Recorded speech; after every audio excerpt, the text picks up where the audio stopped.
Balikan po natin issue tungkol sa August school opening. Si Professor Popoy De Vera po ng UP Vice President for Public Affairs. Makakausap po natin. Good morning, Professor De Vera.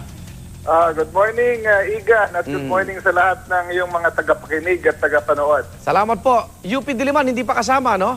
Tuloy pa konsultasyon, Prof?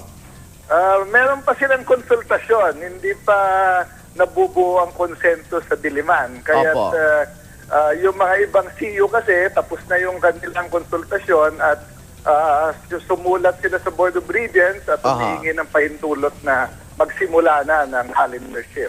Pag sinabing konsultasyon, ito mga estudyante kasama dito, Professor? Iba-iba.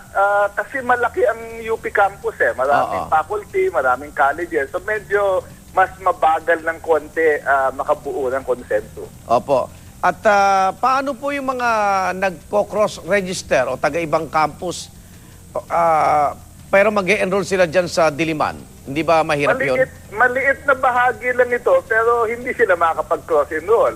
Okay. Ngayong coming school year kasi merong overlap o merong portion na hindi magkatugma yung schedule nila. Okay, pero kasi pag natuloy ito, hahaba yung bakasyon. Wala bang plano na mapakinabangan yung mga linggo na walang pasok?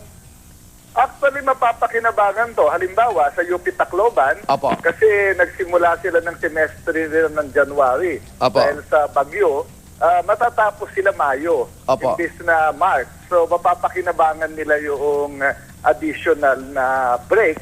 Doon naman sa mga entering freshman, ang marami rito ay magkakaroon ng tinatawag ng mga bridging program. Ito yung mga special classes sa math, sa science, para lalo sila makapaghanda doon sa kanilang pagpasok sa UP. Paano yung mga empleyado, mga staff? Kayo po, bilang professor, hindi ba kayo apektado? Ano bang pananaw nyo rito, Professor?